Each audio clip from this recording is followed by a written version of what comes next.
le temps est avancé. Alléluia. Gloire à Dieu. Est-ce que tu peux acclamer Dieu?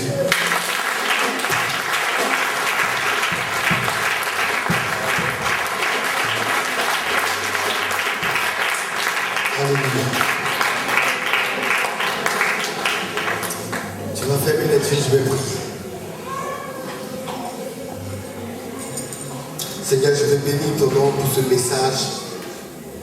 Tu m'as dit de dire à ce peuple que les eaux de Mara peuvent être changées par ta puissance.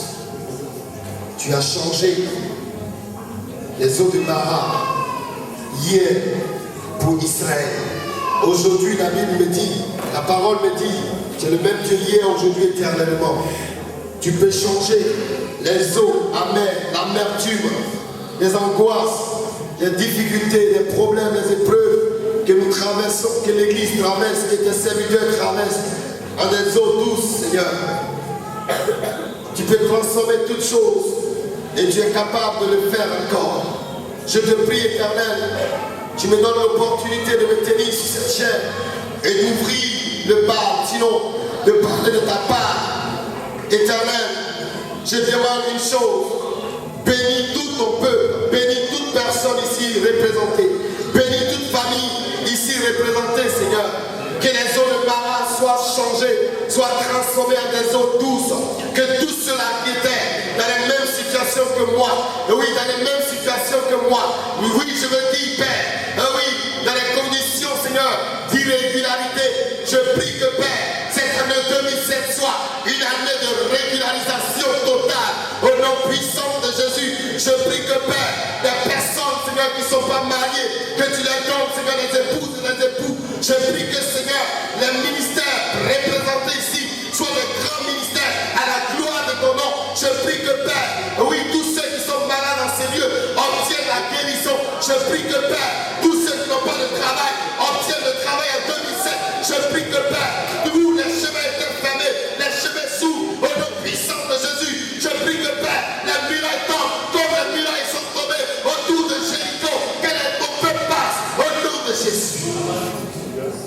Béni sois-tu. Merci pour tout ce que tu as fait. Merci pour tout ce que tu as entendu qui rentre en scène. Merci pour ta gloire qui rayonne dans la vie de chacun de nous ce matin. Comme, oui, Jean-Baptiste dira, le soleil levant nous a visités. Visite chaque personne, visite chaque famille, avec l'étoile brillante du matin. Brille dans chaque vie en 2007. Dans le nom de Jésus, j'ai prié. Amen. Amen.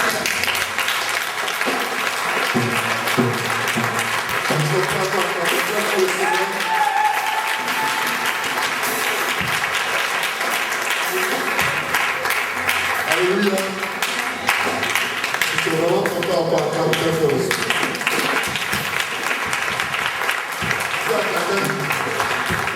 C'est que 2007 soit pour chacun d'entre vous un temps de grande victoire et de bénédiction spéciale. Je voudrais que 2007 soit une année différente des années précédentes et que vous entrez non dans la sélection de Dieu mais dans l'élection de Dieu. Parce qu'il y a une différence, bien aimé, entre la sélection et l'élection. La sélection est lancée pour tout le monde. L'élection est donnée pour les vainqueurs. Et la race des vainqueurs. Gloire à Dieu. Et pour être vainqueur dans ce monde, il faudra véritablement réaliser notre identité d'enfant de Dieu. Gloire à Dieu. Et j'ai appris dans ces quelques mois de l'année 2006 et dans les années précédentes, j'ai pu apprendre que le Dieu que nous servons est un Dieu fidèle. Gloire à Dieu. Dis à quelqu'un dont Dieu est un Dieu fidèle. Donc c'est cette raison que je ferai, vous pourrez suivre après ou lire après, mais peut-être que tout le monde connaît, sûrement que tout le monde connaît ce texte. C'est le psaume 91. Je ferai prendre seulement à partir du verset 12. Ils te porteront sur les mains de peur que ton pied ne heurte contre une pierre. Tu marcheras sur le lion, sur la vipère, tu fouleras le lionceau et le dragon.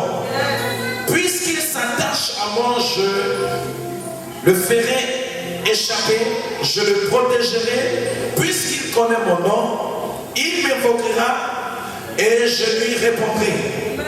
Je serai moi-même avec lui dans la détresse, je le délivrerai et je le glorifierai. Je le rassasierai de longs jours et je lui ferai contempler mon salut. Gloire à Dieu, gloire à Dieu. David est un homme qui a expérimenté la bénédiction selon Dieu. David, de toute sa marche avec son Dieu, avec son Seigneur, de tout son ministère, a appris à dépendre entièrement de Dieu. Parce que Dieu a formé cet homme, formé son caractère, formé sa vie, afin de devenir un homme d'alliance. David était consacré 3 fois. D'abord consacré dans sa jeunesse par le prophète Samuel, que Dieu a envoyé d'un lieu à un autre lieu afin d'établir David comme roi. Mais cette première consécration était pour identifier cet homme, le mettre à part et démontrer aux yeux des hommes, aux yeux du monde spirituel, que cet homme était mis à part. Et donc David se l'a consacré. Et comme David se l'a consacré, d'abord il avait expérimenté plus de choses avec Dieu. Il ne connaissait pas l'intimité du cœur de Dieu, mais il ressentait déjà la présence de Dieu. Il avait appris à dépendre de Dieu, il avait connu le Seigneur, mais il ne connaissait pas encore les profondeurs du cœur de Dieu. Il devait apprendre. Mais Dieu a vu en lui les capacités, Dieu a vu en lui le sens de la responsabilité, et Dieu a vu qu'il pouvait compter sur cet homme. Et Dieu donc va l'établir, le consacrer. Et les années vont se passer, jusqu'à ce que Dieu encore, par plusieurs événements, va établir encore David, et il aura une deuxième consécration après le combat avec Goliath, après l'expérience qu'il a traversée auprès de Saül. Il va connaître ce qu'on appelle la maturité, il va connaître ce qu'on appelle la crainte de l'Éternel, il va connaître ce qu'on appelle le brisement. Il va passer par différentes étapes jusqu'à ce qu'il soit consacré une deuxième fois comme roi sur Juda. Dieu lui donne à chaque fois intérêt, un champ d'action afin de pouvoir servir, afin de pouvoir apprendre. Pourquoi? Parce que Dieu a une destinée pour sa vie. Et la destinée de Dieu pour sa vie doit passer par plusieurs étapes, plusieurs cheminements. Et chaque chemin est conditionné par l'autorité de Dieu. Autrement dit, ce que David a traversé ou a vécu n'était pas la pensée des hommes, l'organisation humaine, mais c'était une manifestation de l'Esprit de Dieu. Parce que le conseil de Dieu avait décidé que David passe par ces événements, des moments de joie, des moments de pleurs, des moments d'angoisse. Pourquoi? Parce que Dieu avait une vision plus loin, une vision plus longue qui était établie sur la vie de David. Chaque pas de David était déterminant. Pourquoi? Parce qu'à chaque étape de sa vie, Dieu devait forger en lui un caractère. Ce caractère, dans les plus tard, a expérimenté la gloire de Dieu dans l'exercice de son ministère. Donc tout ce qu'il vivait était organisé par le trône de Dieu. Et la Bible nous dit, à une période de la vie de David, Dieu voit encore la maturité de David. Et c'est là que Dieu établit David comme roi sur tout Israël, ce peuple que Dieu a choisi de sa propre autorité.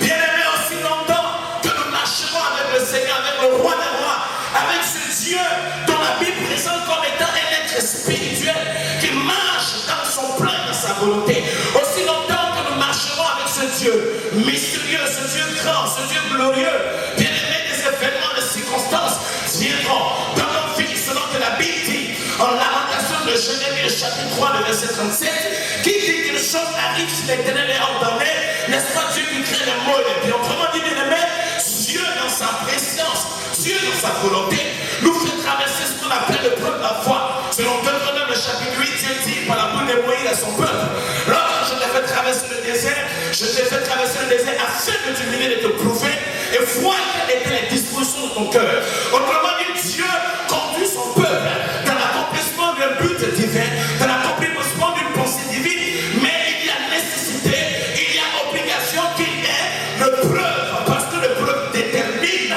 la maturité et le sens de la compréhension et la responsabilité de l'enfant de Dieu.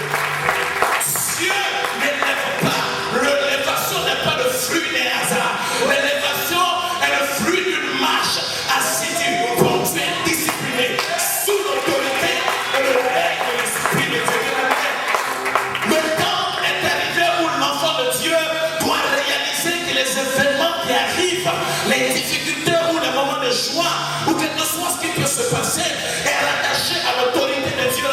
au règne de Dieu. Bien-aimé, je vous assure que l'Esprit de Dieu, dans le secret du cœur de Dieu, prépare quelque chose que l'œil n'a point vu, l'oreille n'a point entendu, pour tous ceux qui sont de la race des vainqueurs. Oh, Mardochée a dit une parole. Mardochée a dit à Esther, si c'est pas pour ce temps que ton Dieu t'a établi, et si tu restes dans l'indifférence sans réagir, sache que la délivrance viendra de quelqu'un d'autre. La délivrance viendra de mes bien-aimés. Aussi longtemps que nous ne réaliserons pas que notre vie était déterminée, choisie par Dieu, afin d'accomplir un but divin, bien-aimés, nous passerons à côté de l'élection de Dieu. Oh, c'est pour cela que j'aime cet homme David, dans le psaume 27, verset 13, verset 14, il dit, oh, si je n'avais pas l'assurance de l'amour de Dieu, si la tête est vivante. David a pris à compter sur la grâce de Dieu. David a connu les preuves, David a connu les difficultés, David a connu les souffrances, David a connu les peurs, mais David a pris à dépendre de l'autorité de Dieu. Bien-aimé, je vous donne cette parole de l'Esprit de Dieu, aussi longtemps que vous fixerez vos regards vers le trône de la grâce, le secours viendra du Seigneur, du roi des rois. C'est pour cette raison qu'il dit, puisqu'il m'aime, je le délivrerai. Oh bien-aimé, donnez-moi, dites-moi vos combats, je vous dirai la mesure de la grâce attachée à votre vie. Bien-aimé, lorsqu'on va en guerre contre une nation, on ne part pas avec des mitraillettes, on ne part pas avec des flèches, on part avec des missiles, on part avec des chars, on part avec des sous-marins. Pourquoi? Parce qu'on attaque une nation. Bien-aimé, dis-moi quel combat tu vis, quel combat tu traverses. Et je te dirai ton appel, bien-aimé. Oh Satan, Satan n'attaque pas n'importe qui. Satan ne prouve pas n'importe qui. Satan ne se lève pas contre n'importe qui. Parce qu'il sait qu'en toi il y a une séance. En toi il y a la gloire de Dieu. Satan n'attaque pas n'importe qui. Si tu as traversé le pleurs de l'enfant, si tu as traversé les difficultés, si tu as traversé le pleurs, si tu as traversé le rejet, si tu as traversé la solitude, c'est le fonctionnement logique, le fonctionnement spirituel pour entrer dans ton territoire. Oh, la Bible dit, Dieu dit en Josué le chapitre 1, il dit à Josué, lève-toi et pars. Dieu dit à Josué, écoutez-moi bien, lève-toi et pars. Dieu sait ce que Josué doit traverser. Dieu connaît le défi qui est en face de Josué. Dieu connaît le défi qui est en face du prophète Ibelga. Et Dieu dit, lève-toi, pars dans ce Dieu. Tout le monde dit, il y a des pleurs, il y a les Jébusiens, les fils d'Anak, il y a les Amalécites, il y a les Madianites, il y a toutes sortes de frontières, toutes sortes d'oppositions. Mais Dieu dit à Josué, pars, parce que Dieu se responsabilise par rapport à l'appel qu'il lance à Josué. Il amène Josué à réaliser que c'est lui qui l'a établi. Il dit, lève-toi, tu es conscient de ton adversité, tu es conscient de tes ennemis, tu connais tes adversaires, tu connais les sorciers, tu connais les jaloux, tu connais tout ce qui se passe. Mais laisse-moi donner une parole. Aussi longtemps que vous fixerez vos regards vers le trône de la grâce, le secours viendra.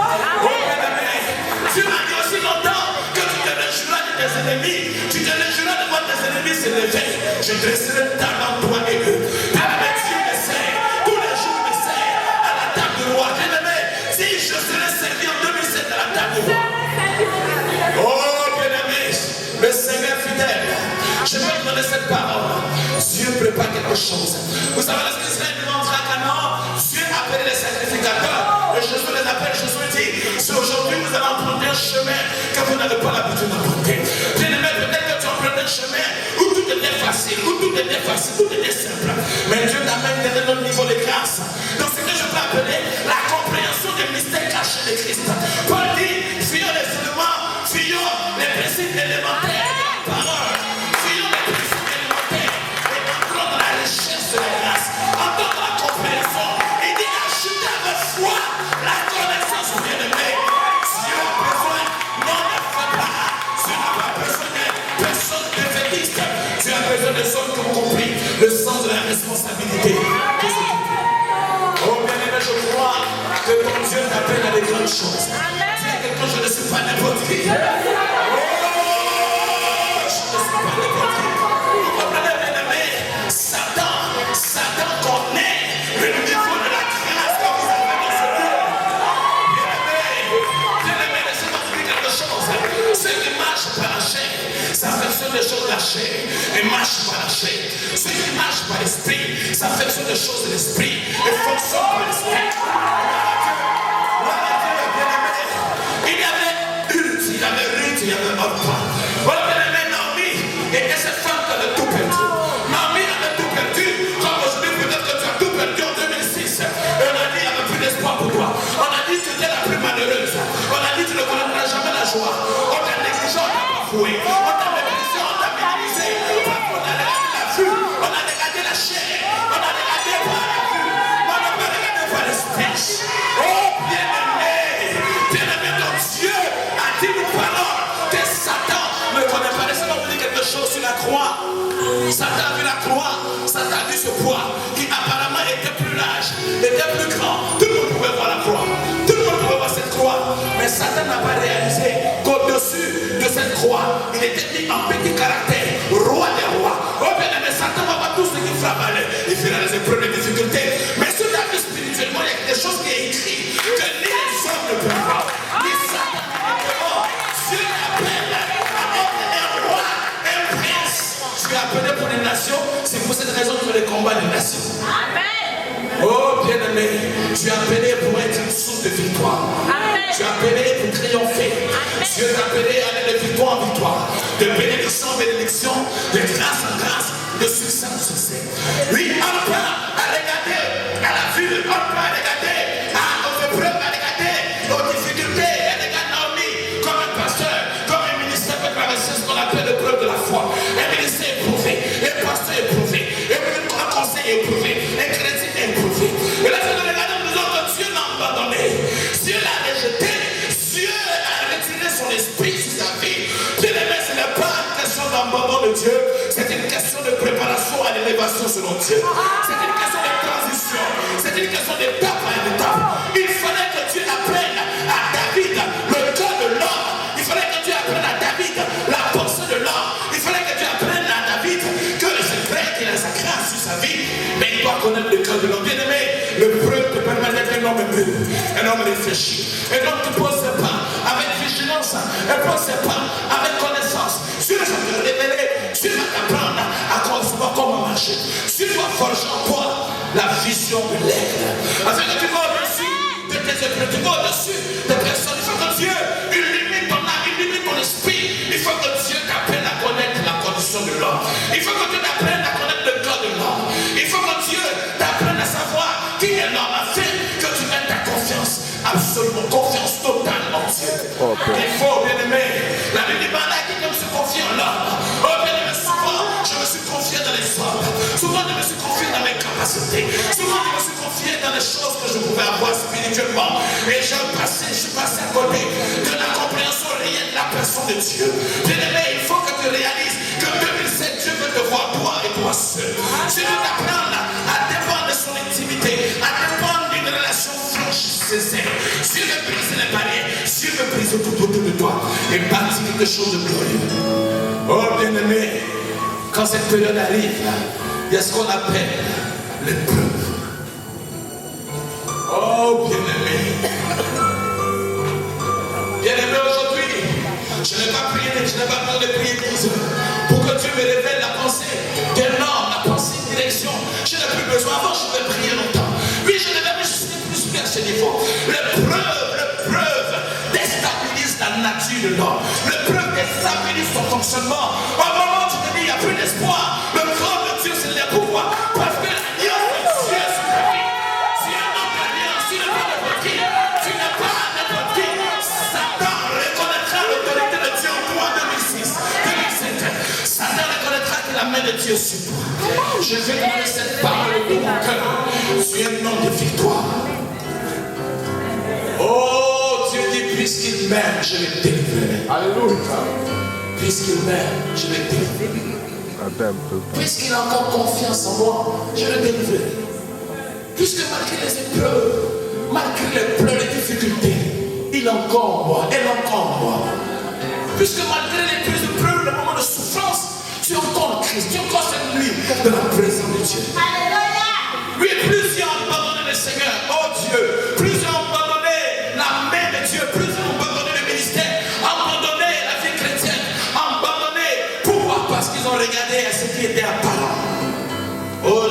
femme Ruth, une femme de l'esprit, une femme qui va au-delà de tout ce qui est apparent. Elle regarde Naomi, Naomi n'a plus rien physiquement à donner, Naomi n'a plus rien matériellement à donner, Naomi n'a plus rien à donner, aucun héritage. Mais Ruth sait que Naomi est de la race des Juifs. Elle sait que Naomi est une descendance d'Abraham.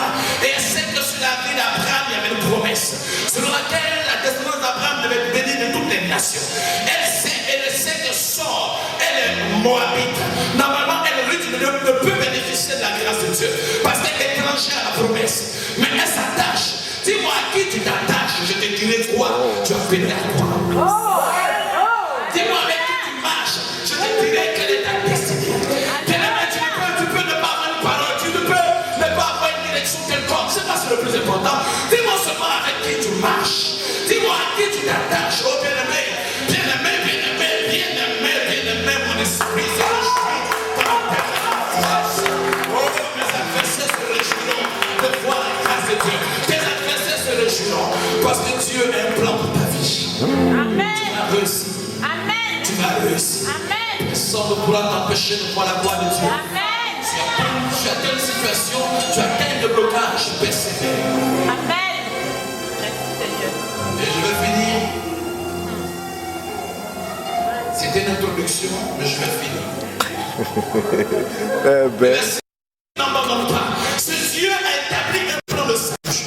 Et il a décidé, selon Philippiens le chapitre 2, de quitter toute cette gloire qu'il avait auprès du Père. La Bible dit qu'il s'est humilié. Il a accepté de te prendre tel que tu es, de me prendre tel que je suis. Il n'a pas eu honte de toi, il n'a pas eu honte de nous, malgré nos imperfections, malgré nos incapacités.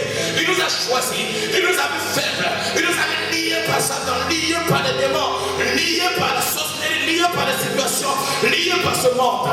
Mais il a manifesté son amour, manifesté sa gloire. Selon Jean chapitre 3, verset 7 dit, Dieu a tellement aimé le monde qu'il a donné son Fils unique, afin que quiconque croit en lui ne périsse point, mais qu'il ait la vie éternelle. Cet homme a décidé de s'abaisser jusqu'à toi, dans la condition de te choisir tel que Dieu. La Bible dit selon Jean chapitre 3, chapitre 1, ce n'est ni par la volonté de la chair, ni par la volonté du sang, mais c'est par la volonté de Dieu. Je voudrais annoncer la bonne nouvelle que tu es enfant de Dieu, pas à cause d'un pasteur, pas à cause d'un prophète, pas à cause d'un apôtre, pas à cause d'un père, pas à cause d'une mère, pas à cause de toi-même, mais à cause de la miséricorde infinie de Dieu. Oui, aujourd'hui tu es appelé fils de Dieu, enfant de Dieu, parce qu'il n'a plus à Dieu de te choisir tel que tu es. Personne ne pourra, oui, devant le trône de la grâce, un jour glorieux. Lorsqu'on se retrouvera tous devant ce Seigneur, personne ne pourra dire c'est à cause de sa justice, c'est à cause de son comportement, de son attitude. Mais tout le monde reconnaîtra l'autorité et la gloire de Dieu. Tout le monde reconnaîtra la miséricorde infinie de Dieu. Tout le monde reconnaîtra la bonté infinie de Dieu. Tout le monde reconnaîtra qu'il y a un rocher, un appui, un soutien. Tout le monde reconnaîtra que ce Dieu est rempli de compassion, de miséricorde. Oh, cette femme prostituée qui était tombée, cette femme rejetée de tous, abandonnée de tous. Jésus vient démontrer la compassion et la miséricorde en relevant cette femme. Le ministère glorieux est un ministère qui relève, et non un ministère qui détruit. Un ministère qui console, et non un ministère qui juge. Un ministère qui relève, un ministère qui change. Un ministère qui transforme. Un ministère qui annonce l'espoir. Un ministère qui annonce la vie. Un ministère qui annonce la délivrance. Un ministère qui annonce la guérison. Un ministère qui annonce le rétablissement de l'identité de l'enfant de Dieu. Un ministère qui réconcilie l'homme avec Dieu. Un ministère qui établit les fondations, les fondements solides de la personne de Dieu. Un ministère qui révèle la nature illimitée et la nature puissante de Dieu. Un ministère qui révèle l'amour de Dieu manifesté à nous. Un ministère qui révèle l'authenticité de la puissance, l'autorité de la parole de Dieu. Un ministère qui apprend à côtoyer l'être humain, qui apprend à s'abaisser. Le ministère glorieux, je respecte ce ministère. Le ministère du Saint-Esprit. Oh bien-aimé, ton Dieu veut que 2007 soit pour toi une année de bénédiction. Est-ce que tu peux te tenir debout dans la présence, Seigneur? Et tu vas élever la voix avec le trône de Dieu. Tu vas prier, bien-aimé, pendant 10 minutes. Oui, bien-aimé, on va prier. Priez, vous attachez sur le promesse de Dieu. Écoutez-moi bien maintenant avant qu'on ne prie. La Bible nous dit, Dieu appelle Abraham. Oh, quel homme, Abraham. Abraham, qui est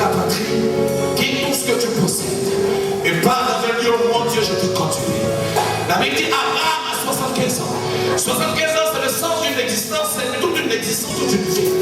À 75 ans, Dieu demande à Abraham de quitter tout ce qu'il possédait comme confort matériel, confort financier, tout ce qu'il possède même comme confort moral. Oh, Dieu va déstabiliser tout autour d'Abraham. Dieu va briser tout le fonctionnement d'Abraham. Dieu va apprendre Abraham à dépendre de son autorité. Dieu va démontrer à Abraham que ce n'est pas les fondations établies par les hommes qui peuvent changer quoi que ce soit dans sa vie, mais c'est la réalité de la grâce, de la paix de Dieu. Dieu va amener Abraham à marcher sur la base de la foi.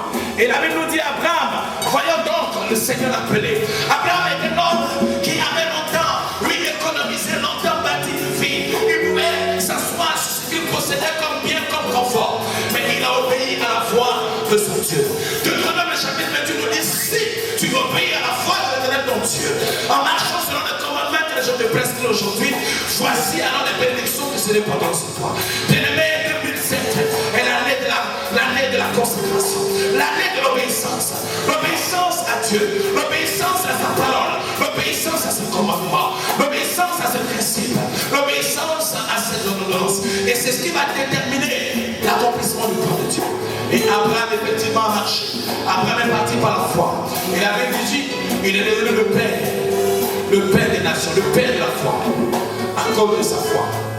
Donc Dieu te donnera de triompher. Si et seulement si tu conditionnes ta vie à l'obéissance à sa parole, que 2007 soit une année de soumission, d'obéissance à Dieu. Et sois fidèle dans ce lieu, sois fidèle, oh bien-aimé. Oui, les hommes étaient fidèles, fidèles à Dieu, mais aussi fidèles à l'autorité. Sois fidèle. Dieu qui a permis que tu sois de ce jour, sois fidèle à cet homme. Bien-aimé, je vous dis la vérité. Oui, Dieu ne veut plus travailler avec des infidèles. Dieu ne veut plus travailler avec des personnes qui vacillent. Dieu ne veut plus travailler avec des personnes qui savent pas ce qu'elles veulent. Dieu veut travailler avec des hommes résolus, des femmes résolues, des personnes qui foncent, des personnes qui n'abandonnent pas, des personnes même qui foncent, même quand ces personnes pleurent, foncent. Oui, elles n'abandonnent pas. Sois fidèle, bien-aimé. Il y a la bénédiction qui attache à la fidélité. Plusieurs sont des chrétiens, mais ne sont pas des fidèles d'une communauté. Sois fidèle dans ce lieu, reste à ton poste. Si Dieu a permis que tu sois là, ce jour, ce premier jour de 2007, reste ici fidèle. Oh bien-aimé, je peux me permettre de me dire aux personnes que je peux côtoyer, restez là à votre poste. Bien-aimé, Dieu veut des personnes fidèles. Je crois à la puissance de mon Dieu. Je crois que Dieu veut prendre les choses viles pour confondre la sagesse des hommes. Vous savez, ces jeunes sont mes enfants spirituels que je formais par la grâce de Dieu. Au moment où je ne m'attendais pas, au moment où je voulais par mes propres efforts faire quoi que ce soit, Dieu n'a pas permis. Mais Dieu a permis au moment où j'avais plus besoin.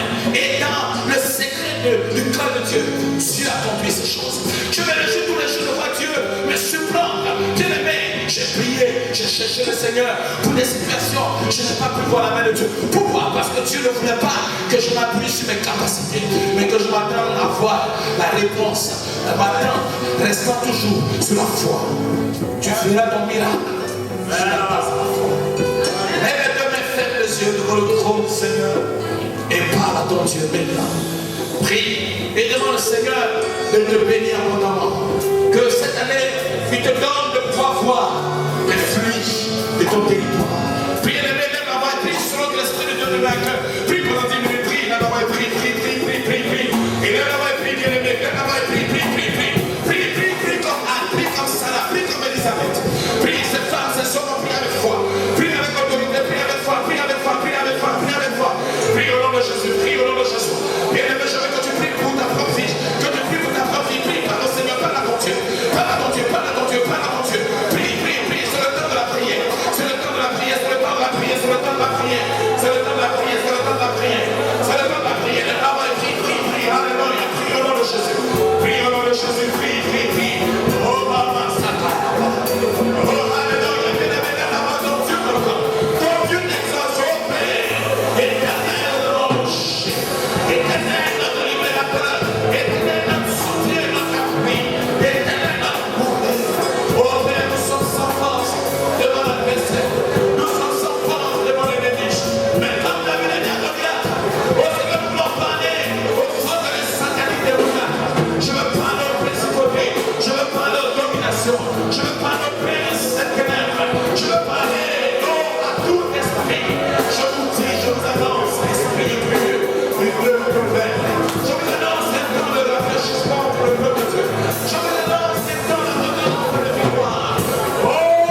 Je veux me rejoindre dans le Dieu de mon salut.